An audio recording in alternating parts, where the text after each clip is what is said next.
अब इसे Palestinian Israeli war कहें या अरब इजरायली वॉर कहें, मिडिल ईस्ट के इस रीजन में पिछले 70 साल से वॉर्स चल रही हैं कि ये जो एक पीस ऑफ लैंड है ये किसके कंट्रोल में रहेगा, ये किसका कैपिटल बनेगा।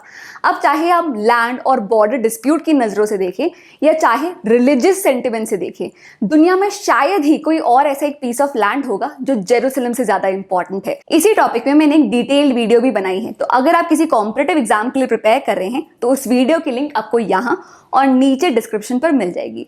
हे एवरीबॉडी, मैं हूँ प्रिया और आप देख रहे हैं फिनोलॉजी लीगल। चलिए आज की वीडियो शुरू करते हैं जिसमें हम ये जानेंगे कि जेरूसलम इतना इंपॉर्टेंट क्यों है, क्यों दोनों साइड्स इजराइल और पैलेस्टीन इसे चाहते हैं। ज्यूज, क्रिश्चियंस और मुस्लिम्स तीनों के ही बहुत स्ट्रॉन्ग कनेक्शन है इस रीजन से और इसीलिए तीनों ही इसके लिए लड़ते हैं।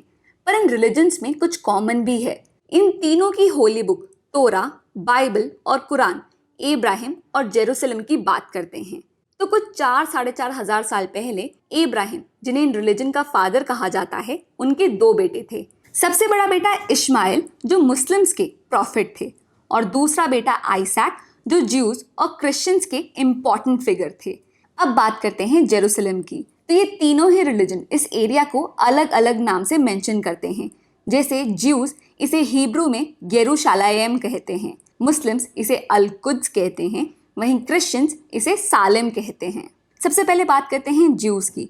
तो जेरूसलम उनका एक स्पिरिचुअल होमलैंड है जहाँ के टेम्पल माउंट में ज्यूज के टेम्पल्स थे और यहाँ पर जो वेस्टर्न वॉल है ये उन्हीं टेम्पल्स का अवशेष है और ज्यूज के लिए ये उनकी होलीएस्ट साइट है।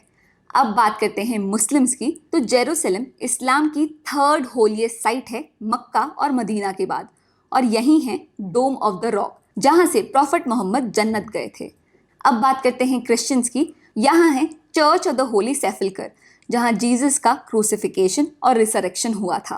पर अब आप ये सोच रहे होंगे कि इब्राहिम का जेरूसलम से क्या रिलेशन है और ज्यूज यहाँ पर पहुंचे कैसे। तो चलिए पूरी पिक्चर समझते हैं और यहाँ से आपको पहले क्वेश्चन का आंसर मिलेगा कि ज्यूज क्यों क्लेम करते हैं कि इजराइल उनका देश है।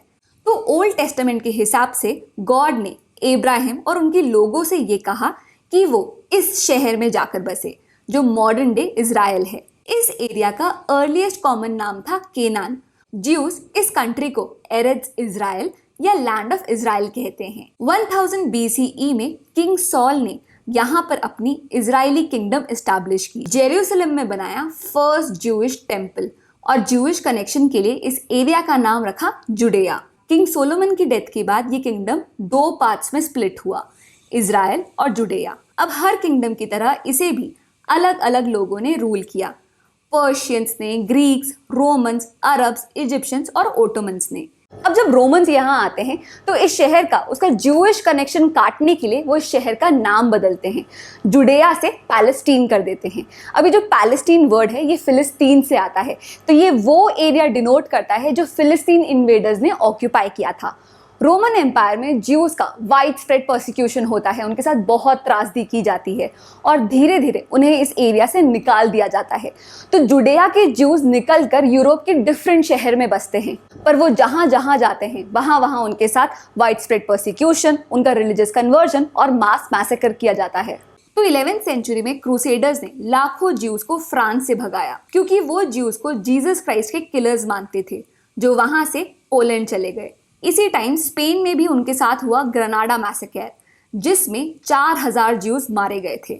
इसके बाद 14th सेंचुरी में अफ्रीका और यूरेशिया में एक प्लेग फैलने लगा था जिसका नाम था ब्लैक डेथ, जिससे यूरोप की लगभग आधी पॉपुलेशन खत्म हो गई थी। तब ये रूमर फैलाए गए थे कि ज्यूज जानबूझकर पानी के कुओं में जहर फैला रहे हैं और 900 ज्यूज को जिंदा जलाया गया। 17th सेंचुरी में येमेन ने ज्यूज के साथ डिस्क्रिमिनेशन किया जिसे मुआवजा एक्साइल कहते हैं, जिसमें येमेन में अब तक रह रहे सारे ज्यूज को एक रेगिस्तान भेज दिया गया था, चाहे वो वहां जिए या मरे।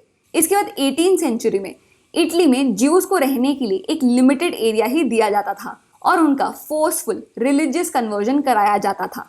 अब जैसा कि हमने इस वीडियो में डिस्कस किया था कि 1897 में इन सारी चीज़ों से तंग आते हुए थियोडर हर्जल ने स्विट्जरलैंड में एक मूवमेंट स्टार्ट किया जिसका नाम था ज़ायनिस्ट मूवमेंट या ज़ायनिज्म, जो आज के डेट में इजराइल की नेशनल आइडियोलॉजी है।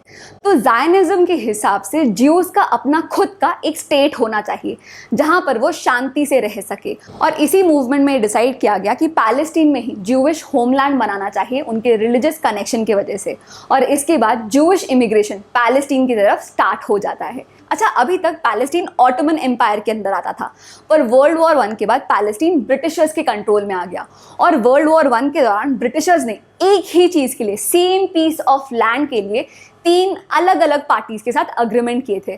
फॉर एग्जाम्पल, उन्होंने मैकमोहन हुसैन करस्पॉन्डेंस के अंदर अरब्स को ये प्रॉमिस किया था कि वर्ल्ड वॉर 1 खत्म होते साथ ये जो लैंड है ये हम आपको दे देंगे। बाल्फोर डिक्लेरेशन में उन्होंने ज्यूज़ के साथ एक अग्रीमेंट किया था कि वो यहाँ पर अपना एक ज्यूइश होमलैंड बना सकते हैं, और साइक्स पीको अग्रीमेंट के अंदर उन्होंने फ्रांस के साथ ये अग्रीमेंट किया था कि ये जो एरिया है ये आपके और मेरे दोनों के कंट्रोल में रहेगा। तो सेम पीस ऑफ लैंड उन्होंने 3 डिफरेंट पार्टीज के साथ प्रॉमिस किया था। तो ब्रिटिशर्स ने जो प्रॉमिस अरब्स को किया था उसके हिसाब से पूरा का पूरा पैलेस्टीन उनके कंट्रोल में रहेगा, पर बाल्फोर डिक्लेरेशन में जो प्रॉमिस उन्होंने ज्यूज को किया था उसके हिसाब से पैलेस्टीन में एक ज्यूइश नेशनल होम बनाया जाएगा। इस कारण हर साल ज्यूइश इमिग्रेशन बढ़ते जा रहा था और कन्फ्लिक्ट भी बढ़ते जा रहे थे। इसके बाद होता है वर्ल्ड वॉर 2 का होलोकॉस्ट, जिसमें 60 लाख ज्यूज को मारा गया।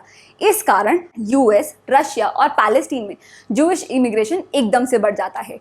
वर्ल्ड वॉर 2 के खत्म होने तक पैलेस्टीन की 33% पॉपुलेशन ज्यूज की थी। 1947 में जब कन्फ्लिक्ट और वॉयलेंस बहुत बढ़ जाता है तब ब्रिटिशर्स पैलेस्टीन को यूनाइटेड नेशंस के हाथ सौंप देते हैं, जिन्होंने पैलेस्टीन को 2 पार्ट्स में डिवाइड किया। ज्यूज के लिए था इजराइल और अरब्स के लिए था पैलेस्टीन, जिसका मैप ऐसा दिखता था। इसी पार्टीशन प्लान को फॉलो करते हुए ज्यूज ने 14 मई 1948 को इजराइल नाम की कंट्री इस्टेब्लिश की, जिसके फर्स्ट प्राइम मिनिस्टर बने डेविड बेन गुरियन। जिसके बाद अरब्स और इजरायलीज के बीच में 30 सालों तक एक के बाद एक वॉर चलती रही, जिसमें ऑलमोस्ट हर बार इजराइल की ही जीत हुई। 1967 के 6 डे वॉर में अकेला इजराइल बाकी अरब नेशन से जीत हासिल करके अपने एग्जिस्टिंग साइज से 3 गुना बड़ा बन जाता है। अब दोनों इजराइल और पैलेस्टीन हिस्टोरिकल और रिलीजियस कनेक्शन के कारण जेरूसलम को ही अपना कैपिटल क्लेम करते हैं, पर 1967 के 6 डे वॉर के बाद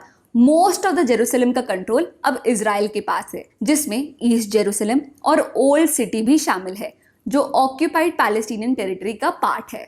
इसके बाद 1987 में होता है फर्स्ट इंतिफादा, जिसमें पैलेस्टीनियंस इजराइल के अगेंस्ट प्रोटेस्ट करते हैं।